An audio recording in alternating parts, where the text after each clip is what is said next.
నమస్తే, welcome to political cadre. నేను Ramya. Political క్యాడర్లోకి enter అయ్యే ముందు హైలైట్స్ చూద్దాం. జగన్ సూటి ప్రశ్నలకు సమాధానాలు కరువు, వ్యక్తిగత విమర్శలకు దిగిన టీడీపీ నేతలు, ఉద్యోగాలపై గోబెల్స్ ప్రచారం, ఒక్క రోజులోనే లక్షల జాబ్స్ ఇచ్చామని టీడీపీ ప్రకటనలు, పార్టీ ఫిరాయించిన ఎమ్మెల్యేలలో టెన్షన్, రేపు సుప్రీంకోర్టు ముందుకు జంపింగ్ జిలానీల కేసు. క్యాడర్లోకి ఎంటర్ అయ్యే డీటెయిల్స్ చూద్దాం.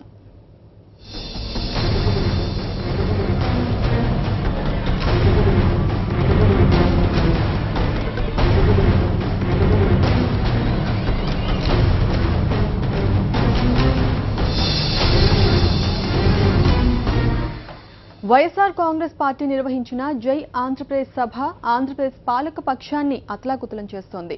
ఇసుకేస్తే రాలనంత జనం విశాఖ వేదికపై వైఎస్ జగన్ ప్రత్యేక హోదా ఉద్యమానికి మద్దతు తెలపడంతో టీడీపీ ఉక్కిరిబిక్కిరవుతోంది.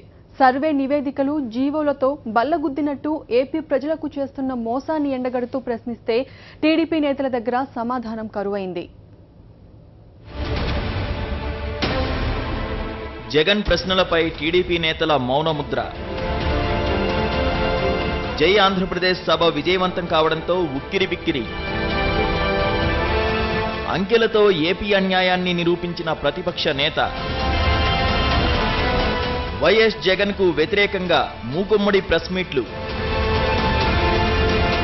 రాష్ట్ర వ్యాప్తంగా మంత్రులు ఎమ్మెల్యేల విమర్శలు. ఎప్పటిలాగే వ్యక్తిగత విమర్శలు చేసిన టీడీపీ నేతలు. ఎన్టీఆర్ ట్రస్ట్ భవన్ నుంచి స్క్రిప్టు సరఫరా. ప్రత్యేక హోదా ఉద్యమాన్ని మరో దశకు మళ్లిస్తూ వైఎస్ఆర్సీపీ అధినేత వైఎస్ జగన్ వేసిన అడుగు ఏపీ అధికార పార్టీ టీడీపీ గుండెల్లో దడ పుట్టిస్తోంది. విశాఖ సాగర్ తీరాన మోగిన ప్రత్యేక హోదా నినాదం అధికార పార్టీలో రీసౌండ్స్ సృష్టిస్తోంది. జగన్ సభ ఎంత గ్రాండ్ సక్సెస్ అయిందో టీడీపీ నేతల ప్రెస్ మీట్లు రుజువు చేశాయి. రాష్ట్రంలోని అన్ని జిల్లాల్లో మంత్రులు, ఎమ్మెల్యేలు, జిల్లా అధ్యక్షులు ప్రెస్ మీట్లు పెట్టి వైఎస్ జగన్ ను తిట్టాలని టీడీపీ అధినేత చంద్రబాబు ఆదేశించారు. చంద్రబాబు ఆదేశాల మేరకు అన్ని జిల్లాల్లో టీడీపీ నేతలు ప్రెస్ మీట్లు పెట్టి మాట్లాడారు. టీడీపీ నేతలందరూ మాట్లాడినా వైఎస్ జగన్ వేసిన ప్రశ్నలకు మాత్రం ఎవరూ సమాధానం చెప్పలేకపోయారు. 15 ఏళ్లు ప్రత్యేక హోదా కావాలన్న చంద్రబాబు ఇప్పుడెందుకు రాజీ పడ్డారన్న ప్రశ్నకు టీడీపీ నేతల నుంచి సమాధానం కరువైంది.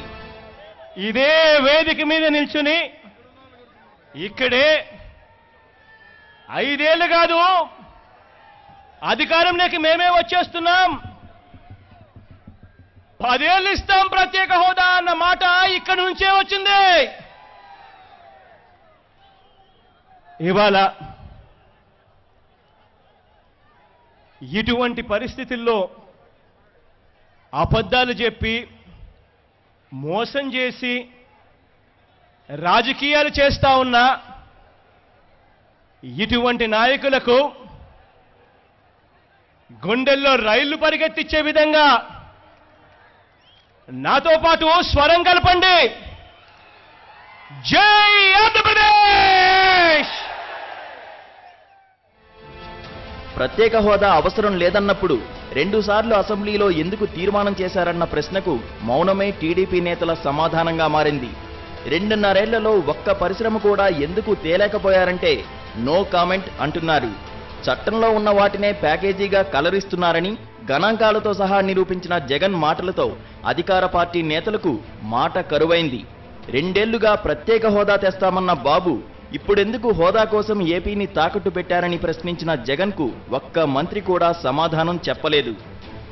వీటన్నింటికంటే కూడా అత్యాచార మంత్రులు ఇప్పుడు ఏపీ కేబినెట్లో ఉన్నారని అసోసియేషన్ ఆఫ్ డెమోక్రటిక్ రిఫార్మ్స్ సంస్థ చేసిన సర్వే ఆధారంగా వేసిన పంచ్ టీడీపీ నేతలకు బాగా గుచ్చుకుంది. ఎవరా 2 మంత్రులని టీడీపీ నేతలే చర్చించుకుంటున్నారు. ఉత్తరాంధ్రకు చెందిన ఓ భారీ మంత్రి, కృష్ణా జిల్లాకు చెందిన మరో మంత్రి ఆ జాబితాలో ఉన్నారన్న ప్రచారం సాగుతోంది.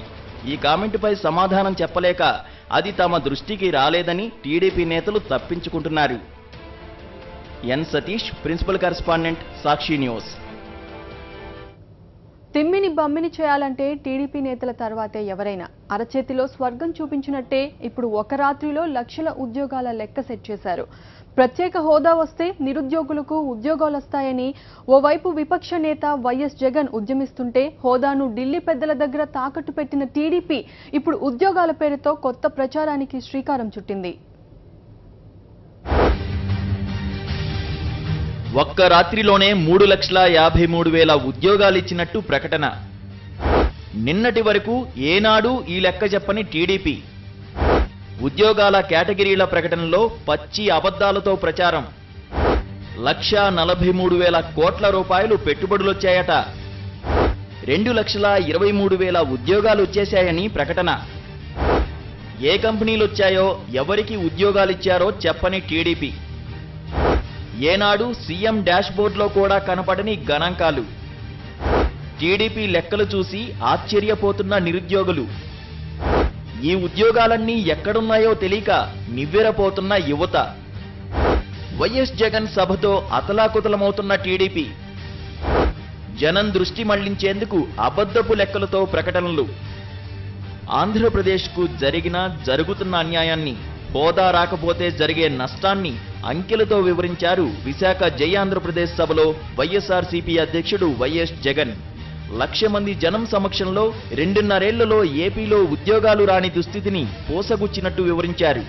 దీంతో కంగుతిన్న టీడీపీ కౌంటర్ ఎలా ఇవ్వాలో తెలియక రాత్రికి రాత్రే కాగితాలపై ఉద్యోగాలు సృష్టించింది. టీడీపీ ఆఫీస్ నుంచి ఆ నోటు పంపి జనంలోకి అబద్ధపు ప్రచారానికి రంగం సిద్ధం చేసింది. టీడీపీ వారి లెక్క ప్రకారం ఈ 2.5 ఏళ్లలో 3,53,000 ఉద్యోగాలిచ్చారట. పరిశ్రమలు కూడా భారీగా వచ్చాయని లెక్క సెట్ చేశారు. 1,43,000 కోట్ల రూపాయల పెట్టుబడులు తెచ్చేశారట. 2,23,000 ఉద్యోగాలిచ్చేశారట. ఈ లెక్కలు చూసి జనం అవాక్కవుతున్నారు. విచిత్రమేంటంటే ఈ లెక్కల్ని సీఎం చంద్రబాబు కూడా నిన్నటి వరకు ఎక్కడా ఎప్పుడూ చెప్పలేదు. కనీసం ఆయన డాష్బోర్డ్లో గాని, పరిశ్రమల శాఖ వెబ్సైట్లో గాని, మరే ఇతర చోట గాని పేర్కొనలేదు.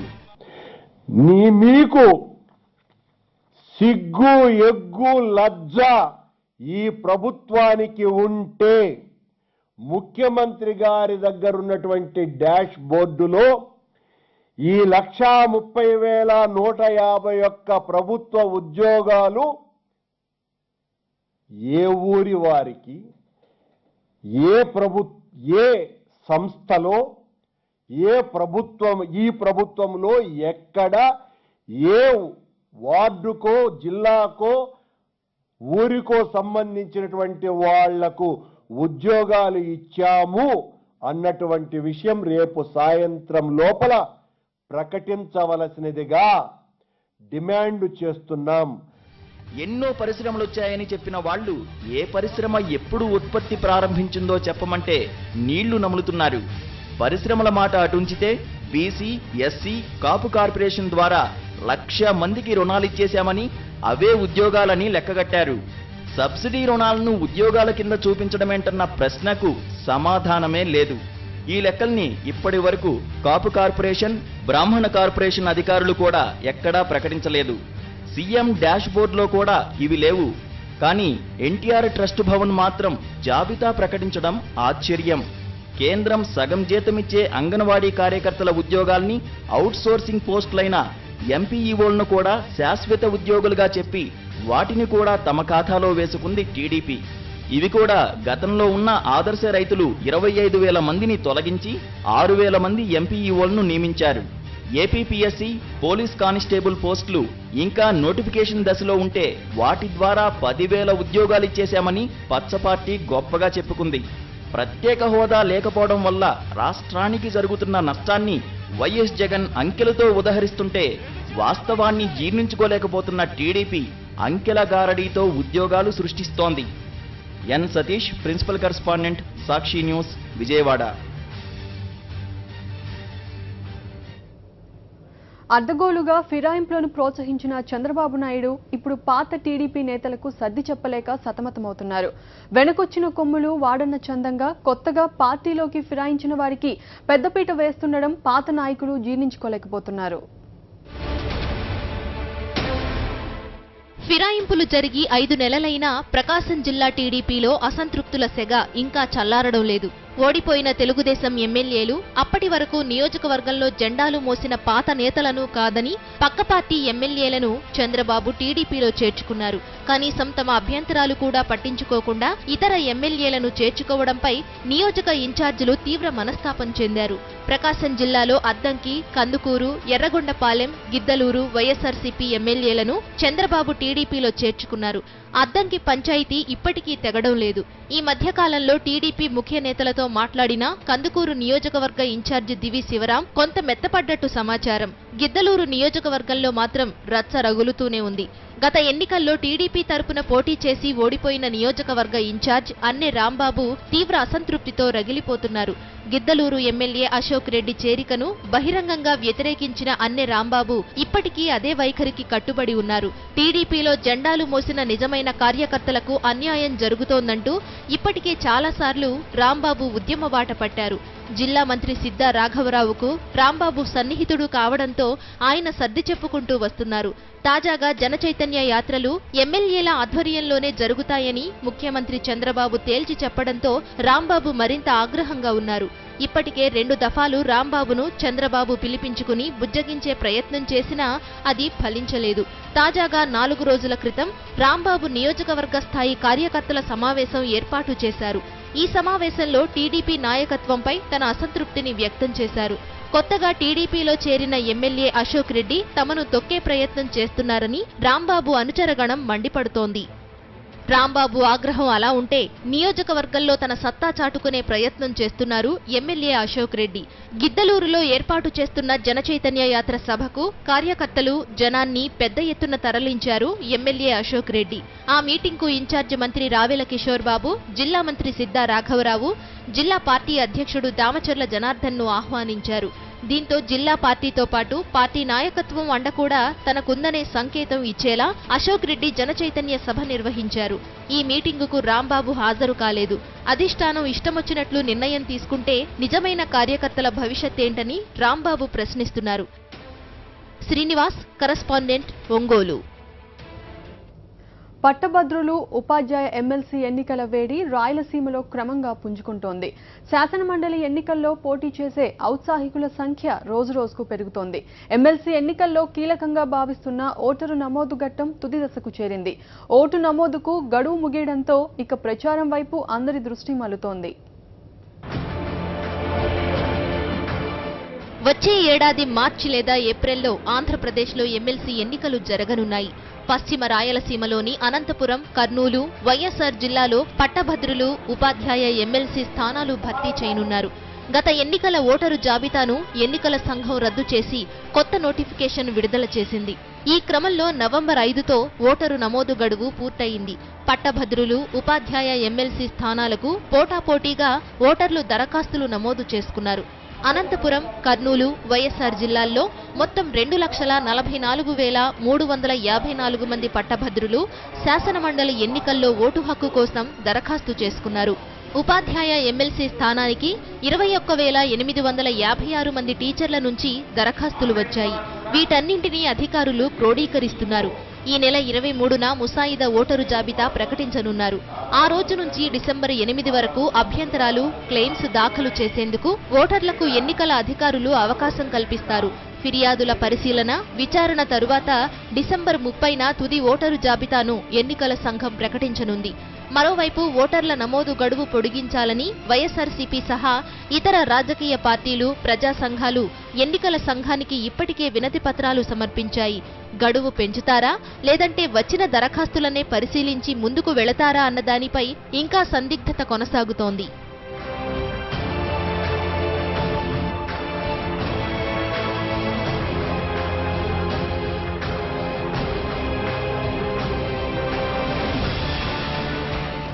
మరోవైపు ఓటు నమోదుకు గడువు పెంచినా పెంచకపోయినా తమ వ్యూహాలు తమకున్నాయని అభ్యర్థులు అంటున్నారు.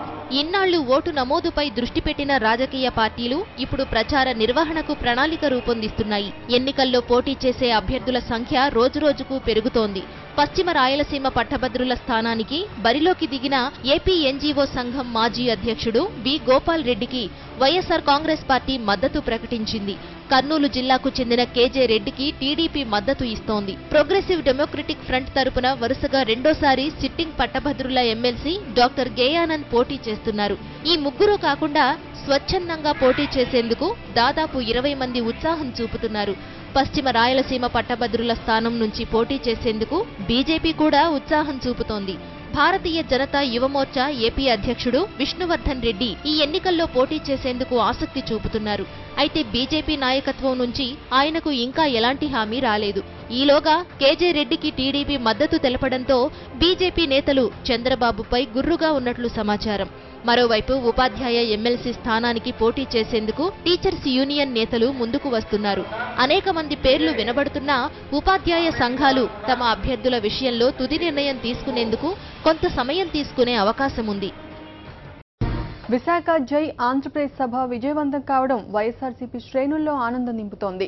మారిన జగన్ ప్రసంగ బాణి కార్యకర్తల ఉత్సాహాన్ని రెట్టింపు చేస్తోంది. దాదాపు 75 నిమిషాలు సాగిన జగన్ ప్రసంగం సభికులందరినీ ఆకట్టుకుంది. విశాఖ జై ఆంధ్రప్రదేశ్ సభపై కేఎస్ఆర్ పొలిటికల్ కామెంట్ చూద్దాం. విపక్ష నేత వైఎస్ఆర్ కాంగ్రెస్ అధినేత జగన్ తన ప్రసంగంలో స్టైల్ మార్చుకున్న తీరు ఆసక్తికరంగా ఉంది. విశాఖపట్నంలో జై ఆంధ్రప్రదేశ్ పేరుతో జగన్ నిర్వహించిన సభ సఫలమవడం ఆ పార్టీకి ఉత్సాహం తెచ్చే అంశం. దానికన్నా జగన్ కొత్త స్టైల్లో చేసిన ప్రసంగం అందరినీ ఆకట్టుకుంది. ఇంత పెద్ద ఎత్తున జరిగే సభల్లో ఆద్యంతం సభికుల్ని తమతో పాటు తీసుకువెళ్లడం వక్తలకు చాలా కష్టంతో కూడుకున్నది అవుతుంది. కానీ జగన్ ఈసారి మార్చిన తన ప్రసంగ బాణీతో అందరినీ చివరి వరకు తనతోనే ఉండేలా చేసుకోగలిగారు. సుమారు గంటంబావుకు పైగా చేసిన ఉపన్యాసంలో ఎక్కడా అపశృతులు గాని, చెప్పిన మాట చెప్పే పునరుక్తులు గాని లేవు. స్థల ప్రాముఖ్యతతో ప్రారంభించి బెట్రాన్ రసెల్ వంటి తత్వవేత్తల కొటేషన్ల వరకు వాడి సభను పండించారు. గత ఎన్నికల ఫలితాల రీత్యా విశాఖ ప్రాంతంలో పార్టీ బలహీనమన్న అభిప్రాయం ఉంది. కానీ సభకు పెద్ద ఎత్తున ప్రజలు హాజరవడమే కాకుండా ప్రత్యేక హోదాపై వారు నినదించిన తీరు పార్టీకి ఊతమిస్తుంది. అంతేకాకుండా ప్రత్యేక హోదాపై ప్రజల్లో ఉన్న ఆర్తి అర్థమవుతుంది. జగన్ సంధించిన పలు ప్రశ్నలకు సమాధానం చెప్పే పరిస్థితి అటు టీడీపీ నేతలకు కానీ ఇటు బీజేపీ నేతలకు కానీ ఉందా అన్నది సందేహమే. ఎందుకంటే ఎన్నికలకు ముందు మోడీ, వెంకయ్యనాయుడు, చంద్రబాబు నాయుడు పోటీలు పడి ప్రత్యేక హోదాపై చేసిన ప్రసంగాలు వారు మళ్లీ వింటే వారు అబద్ధమాడారా, లేక మోసం చేశారా, లేక న్యాయం చేస్తున్నారా అన్న విషయం అర్థమవుతుంది. జగన్ ఆ విషయాలను లయబద్ధంగా ప్రశ్నల రూపంలో సంధించారు. అదే సమయంలో ముఖ్యమంత్రి చంద్రబాబు నాయుడు రాష్ట్రంలో 80% మంది సంతోషంగా ఉన్నారనో ఉండాలనో చేసే ప్రచారానికి జగన్ విరుగుడుగా ఏ ఒక్కరైనా సంతోషంగా ఉన్నారా అని ప్రశ్నించారు. ఎవరూ సంతోషంగా లేరని ఆయన ప్రజలతో చెప్పించారు. అంతేకాక చంద్రబాబు నాయుడు ఎన్నికల ప్రణాళికలో ఇచ్చిన హామీలన్నింటినీ కూడా ఒక క్రమబద్ధంగా ప్రస్తావించి అవేవీ అమలు కావడం లేదని జనం నుంచి సమాధానాలు రాబట్టారు. చంద్రబాబుపై విమర్శలు చేసినా, అవినీతి ఆరోపణలు చేసినా ఎక్కడా పదప్రయోగంలో అభ్యంతర పదాలు దొరలకుండా జాగ్రత్త పడ్డారు. లయ ప్రాసల కోసం కాకుండా విషయానికి ఆయన ఎక్కువ ప్రాధాన్యత ఇచ్చారు. చెప్పిన విషయాలే చెప్పకుండా ఒకదానికొకదానికి పొంతం లేకుండా మాట్లాడే ఉపన్యాసంలా కాకుండా ఒక స్పష్టతతో సూటి ప్రశ్నలతో ప్రధాని మోడీ, కేంద్ర మంత్రులు వెంకయ్యనాయుడు, అరుణ్ జైట్లీ, ముఖ్యమంత్రి చంద్రబాబు నాయుడులను జగన్ నిలదీశారు. కేసులకు భయపడే చంద్రబాబు కేంద్రంపై ఒత్తిడి తేలేకపోతున్నారని జగన్ వాదించారు. మరో విషయం ఏమిటంటే గతంలో ఎన్టీఆర్ గురించి జగన్ పెద్దగా ప్రస్తావించినట్లు అనిపించదు. ఈసారి సభలో తెలుగువారి ఆత్మగౌరవ కోసం ఎన్టీఆర్ పార్టీని స్థాపించితే చంద్రబాబు నాయుడు ఢిల్లీలో తెలుగువారి ఆత్మగౌరవాన్ని తాకట్టు పెట్టారని చెప్పడం ద్వారా ఎన్టీఆర్ అభిమానులను కూడా ఆకట్టుకునే యత్నం చేశారు. ఒక రాజకీయ నాయకుడు శ్రద్ధ పెట్టి విషయంపై అధ్యయనం చేసి ప్రసంగం తయారు చేసుకుంటే ఎంత మెచ్యూర్గా ఉంటుందో అలా జగన్ చేయగలగడం విశేషమే. అయితే కొంత నిడివి తగ్గించినా మంచిదే. ప్రత్యేక హోదాపై వెంకయ్యనాయుడు కానీ చంద్రబాబు నాయుడు కానీ గత 10 రోజులుగా చేస్తున్న ప్రచారానికి ఒక్కసారిగా విరుగుడు మంత్రాన్ని జగన్ వదిలినట్లయింది. జగన్ ప్రశ్నలకు సమాధానం ఇవ్వకుండా టీడీపీ నేతలు కానీ మంత్రులు కానీ కొందరు అర్థం లేని విమర్శలు చేస్తున్నారు. వాటిలో టీడీపీ ఎంపీలు సమైక్యాంధ్ర కోసం పోరాడుతుంటే జగన్ విభజన కోరుకున్నాడనో పార్లమెంట్లో ఏమీ చేయలేదనో ఆ పార్టీ ఎమ్మెల్సీ బుద్ధా వెంకన్న ప్రకటన చేశారు. విభజన లేఖలను 1-2 సార్లు ఇచ్చి తాము విభజనకు కట్టుబడి ఉన్నామని చెప్పిన తెలుగుదేశం పార్టీ విషయాన్ని జనం మర్చిపోయి ఉంటారని వెంకన్న ఇలాంటి అసత్యాలకు పూనుకున్నట్లుగా ఉంది. వైఎస్ఆర్ కాంగ్రెస్ మొదట ఆర్టికల్ 3 కింద తగు నిర్ణయం తీసుకోవాలని సూచించినా ఆ తర్వాత పూర్తిగా సమైక్య రాష్ట్రానికి అనుకూలంగా తీర్మానం చేసిన సంగతిని విస్మరించి విమర్శలు చేస్తున్నారు. విశాఖ సభకు వచ్చిన స్పందన చూసైనా టీడీపీ నేతలు కానీ బీజేపీ నేతలు కానీ తమ వైఖరిని మార్చుకుంటారా అన్నది అనుమానమే. ఫిరాయింపుల వ్యవహారంపై తెలంగాణ అసెంబ్లీ స్పీకర్ సుప్రీంకోర్టుకు ఏం సమాధానం ఇవ్వబోతున్నారు? ఏం చర్యలు తీసుకున్నది అత్యున్నత న్యాయస్థానానికి వివరిస్తారా? పార్టీ ఫిరాయించిన ఎమ్మెల్యేలపై అనర్హత వేటు పడుతుందా? కీలక దశకు చేరిన ఫిరాయింపుల కేసు. మంగళవారం సుప్రీంకోర్టు ముందుకు ఫిరాయింపుల పిటిషన్. ఎలాంటి చర్యలు తీసుకున్నారో చెప్పాలని నోటీసులు జారీ చేసిన సుప్రీంకోర్టు. న్యాయ నిపుణులతో వరుస చర్చలు జరుపుతున్న టీఆర్ఎస్ నాయకులు. చర్యలు తీసుకునేందుకు మరింత గడువు కోరే అవకాశం. స్పీకర్ స్పందనపై సర్వత్రా ఆసక్తి. ఎమ్మెల్యేల ఫిరాయింపుల వ్యవహారం తెలంగాణలో హాట్ టాపిక్ గా మారింది. ముఖ్యంగా కాంగ్రెస్ నుంచి టీఆర్ఎస్ లోకి ఫిరాయించిన 7 ఎమ్మెల్యేలకు సంబంధించి ఎటువంటి చర్యలు తీసుకున్నారో చెప్పాలని స్పీకర్కు సుప్రీంకోర్టు నోటీసులు జారీ చేసింది. ఈ కేసు ఇప్పుడు అత్యున్నత న్యాయస్థానం ముందుకు వస్తోంది. ఫిరాయింపుల కేసుకు సంబంధించి ముఖ్యమంత్రి కేసీఆర్, శాసనసభ వ్యవహారాల శాఖ మంత్రి హరీష్ రావు న్యాయ నిపుణులతో సుదీర్ఘ చర్చలు జరిపారు. అడ్వకేట్ జనరల్ అభిప్రాయం కూడా తీసుకున్నారు. సుప్రీంకోర్టు జారీ చేసిన నోటీసులపై స్పీకర్ ఏం చెప్తారన్నది ఇప్పుడు రాజకీయ వర్గాల్లో ఆసక్తిగా మారింది. స్పీకర్ కూడా న్యాయ నిపుణులతో సంప్రదింపులు జరిపారు. సుప్రీంకోర్టు ముందుకు విచారణకు వస్తోంది కాంగ్రెస్ కు సంబంధించిన పిటిషన్ అయినా ఫిరాయించిన మరో 23 మంది ఎమ్మెల్యేల్లోనూ టెన్షన్ కనిపిస్తోంది. ఈ ఎమ్మెల్యేలు కూడా న్యాయ నిపుణులతో చర్చిస్తున్నారు.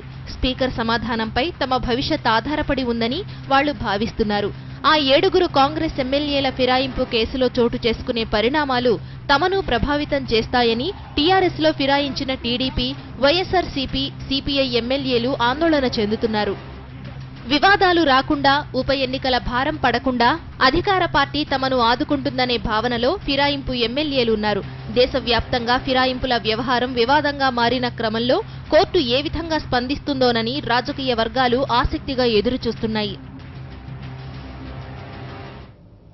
కాంగ్రెస్ అధ్యక్ష బాధ్యతల్లో తీసుకోవడంపై ఊగిసలాటలో ఉన్న రాహుల్ గాంధీ ఎట్టకేలకు సీనియర్ల ఒత్తిడికి తలొగ్గినట్టు కనిపిస్తోంది.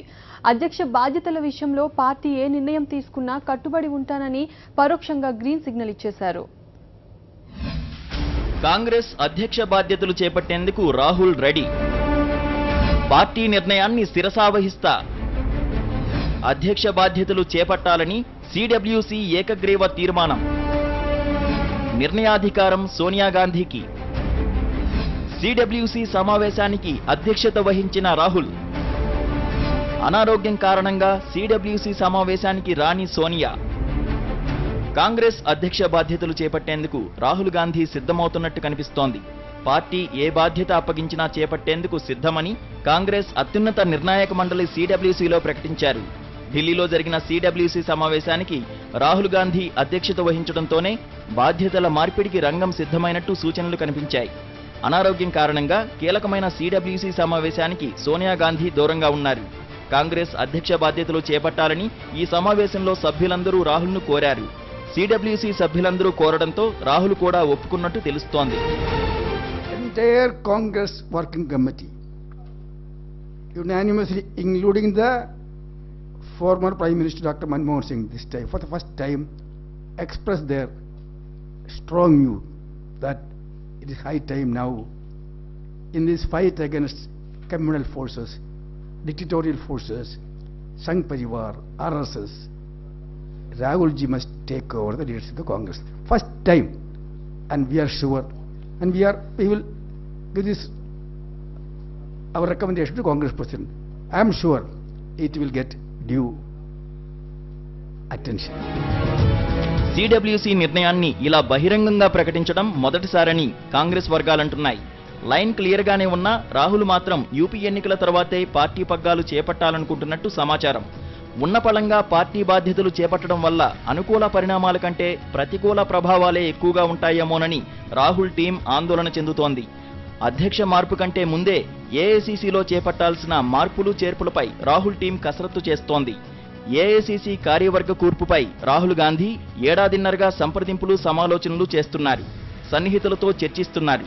యూపీ, పంజాబ్ అసెంబ్లీ ఎన్నికల తర్వాత ఏఐసీసీ ప్లేనరీ నిర్వహించి అందులో అధ్యక్ష బాధ్యతలు రాహుల్ చేపడతారని ఆయన సన్నిహితులంటున్నారు.